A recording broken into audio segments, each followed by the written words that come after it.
કાકી તમે સરસ જ લાગો છો, મસ્ત જ લાગો છો, તમે ઓલવેઝ બ્યુટીફુલ લાગો છો. પણ તમે છે ને થોડુંક આમ એ કરો, તમે એક્સરસાઇઝ કરો બસ ખાલી.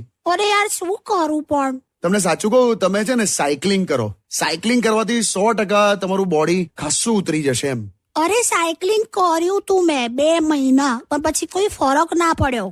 પણ એ સાયકલ પર પાછળ બેસવાથી ના ઉતરે. હે એટલે હું ચલાવતો તો સર્વે એવું કે છે કે વાઇફ સાથે વધારે વાર તમે વાતો કરો ને હા તો વ્યક્તિનું ટેન્શન બહુ ઓછું થઈ જાય, એમ કે હાર્ટ એટેકના ચાન્સીસ 70% ઓછા થઈ જાય, પછી સ્ટ્રેસ અને ડિપ્રેશનના ચાન્સીસ પણ 80% ઓછા થઈ જાય, એવું બધું છે. પણ એટલે કોની વાઈફ સાથે બેસીએ તો આવું થાય? વે આપણે એવું કઈ કીધું હશે ને? એ તો હવે પોતપોતાની વાઇફ જ હોય ને યાર. હાલી હારું ચાલ. દર વખતે આવું કરે જ બોલ. કોઈ દિવસ વેલ્યુ તો રાખો. છેલી છે આમાં. ગઈકાલ સપનું આવેલું, બોલ તારું. શું?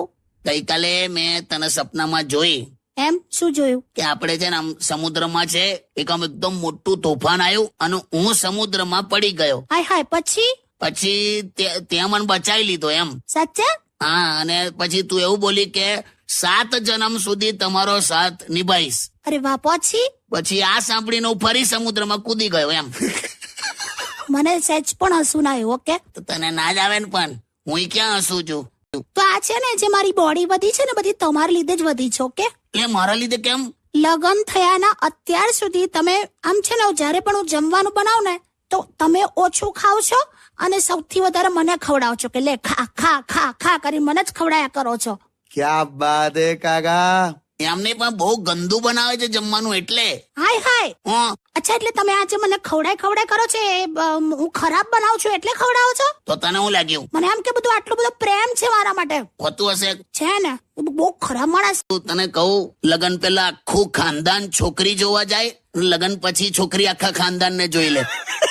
મેં કર્યું કોઈ દિવસ એવું? એટલે બધું તારા પર કેમ લે છે? તું એક જ છે પૃથ્વી પર, પૃથ્વી જેવી. જો અત્યારે જો એને તને કહી દઉં, અત્યારે બધું તને ગમે તે તું કરે ને, પણ બધું પૈસા પર જ ટક્યું છે. હું પણ હે લે હું પણ તમારી વાત સાથે સહેમત છું એમ કહું છું. હા, એટલે બહુ રહી રહીને હોશિયારી ના મારીશ તું. અરે હું ક્યાં કશું બોલી. 3 કરોડ નથી મળ્યા, ખાલી વ્યૂઝ ક્રોસ થયા છે, એમાં ફેર હોય. બાકી સામેવાળા જયંતિભાઈએ નવી ગાડી લીધી, ખબર છે? એ જયંતીએ બીજા લગ્ન પણ કર્યા છે. હું કઈ બોલ્યો છે ને યાર. તો પછી જાને તું. એ મચ્છરની વાત નીકળી ને તો મારે તમને સવાલ પૂછવો છે. મચ્છર પર? હા, જો સાંભળો ને, આ મચ્છર છે ને આવું આવું કેમ કરતું હોય? એ તો આમ એવું જ કરે ને, એને થોડા લિરિક્સ મોડે હોય. હે કાકા સ્ટેડ વિથ કિશોર કાકા ઓનલી ઓન રેડિયો સિટી 91.1. નથી એટલે તારે તો ઇન્ટરનેટ ની જરૂરત જ નથી. તું તો એમને વર્લ્ડ વાઇડ છે. આમ ચૂપ રહો. તું અહીંયા ઓડકાર ખાય ને તો કંડલામાં પવન ચક્કી ફરજ. બોલ. બે શાંતિ રાખો ને યાર. પણ તું સ્વીકાર, આ પીઝા પાસ્તા બર્ગર ને બધું ખાખા કરે છે, તું તારી ભૂલ સ્વીકારતી નહીં કોઈ દિવસ. ખબર હોતું હશે. અત્યાર સુધી તે એક જ ભૂલ સ્વીકારી છે. કઈ? કે મારી સાથે લગ્ન કરીને તે ભૂલ કરી જ બસ. હસી લે વગાડ લા ગીત. ખસનામ સ્ટેડિયમ. સરખી રીતે વાત કરો. હું સ્ટેડિયમ કરો છો? કાકા એકદમ ફિટ એન્ડ ફાઇન છે કાકી. હા, કે આ રીતે વાત ના કરશો. હું ફિટ એન્ડ ફાઇન બધું ખોટું નથી. એમનાથી સહન જ નહીં થાય આ વસ્તુ. બે સહન ની ક્યાં વાત કરે તું? કેને અને શું થયું તારી હાથે? શું થયું કાકા? હમણાં ગઈકાલે આ આંટો મારવા નીકળેલી બહાર રસ્તા પર, હા, તો કોઈક બાઇક વાળા આવ્યો અને આને ટક્કર મારી. ટક્કર એટલે હવે સહેજ આમ પેલું કોણી પર જ આમ અથડાઈને ગયું. કોણી પર અથડાઈને ગયું. સાંભળ્યું? હા. તો મેં એને કીધું પણ ખરું કે તું જોઈને ચલાય ને ભાઈ, સહેજ આમ પેલી બાજુ થઈને જાને. બરાબર છે. પણ પેલો શું બોલ્યો ખબર છે? શું? પેલો કે બેન પેટ્રોલ બહુ જ ઓછું છે અને તમને બચાવવા માટે મારે જે બહુ જ લાંબો ચક્કર મારવો પડે ને, એ મને પોસાય એવું નથી. શું? ગમે તેવું બોલીને ગયો. બીજું શું? ગમે તેવું નહીં, તું વિચાર, તારો ઘેરાવો જો તું, એનું કેટલું પેટ્રોલ બળત એમ. બાપરે બાપ. કશું બી બધું આવે છે ને, બધા વધારે પડતું તમે બોલો. પછી પરણેલી સ્ત્રીઓનું સૌથી મોટું જુઠ્ઠું, પણ સ્ટાઇલ જો મારે એમને પૂછવું પડે. હરામ બરાબર કોઈ દિવસ એક વસ્તુ પૂછીને કરતી હોય. પછી પરણેલા પુરુષનું જુઠ્ઠું. કયું? મારે એમાં એને શું પૂછવાનું કે પૂછ્યા વગર ટીવી ની ચેનલ ના ફેરવી શકતો હોય, પણ આવી સ્ટાઇલ મારે.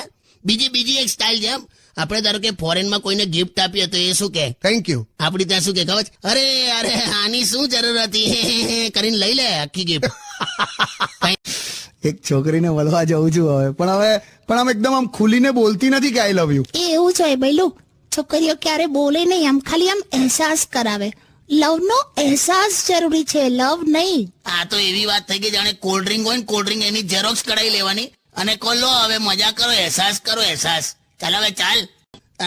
આમાં લગન થાય ને ભાઈબંધ, હા તો પેલી મું દેખાઈની રસમ આવે ખબર, પેલું મોઢું બતાડવાનું. હા.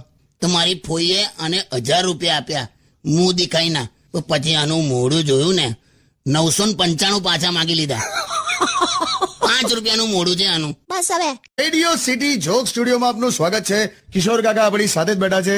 તમારી પુરુષોની આ ખાનદાની બીમારી હોય છે, વાઇફ સાથે ઓલવેઝ બને જ નહીં. આ તે ખાનદાની જ છે. મારા બાપાને હવે મારી માં સાથે નતું બનતું. મારી માએ મને કીધેલું, હનીમૂન ના દિવસે પપ્પા ઘસઘસાટ હુઈ ગયેલા.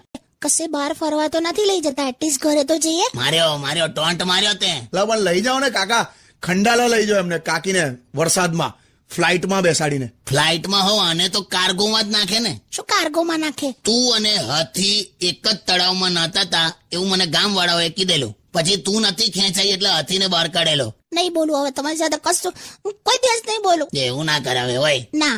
બેબી, શું? એલિફન્ટ. જો છે ને, કરી તું તો એકદમ ચાલુ વરસાદમાં થાંભલા અડકે છે. સારું હવે અને તને શેના ડાન્સ કરવા છે પણ? હવારે નાસ્તામાં ઘુંઘરું ખાધેલા? Don't talk with me, okay?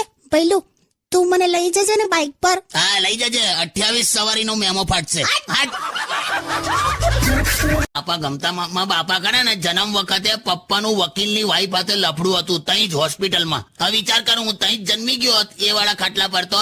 આ તો મમ્મી પર મને લાગણી હતી એટલે આ બાજુ જન્મ્યો. બસ હવે શું બધું બોલો છો? સોરી, ભૂલ થઈ ગઈ મારી. જાઓ સોંગ વગાડ પેલું તું.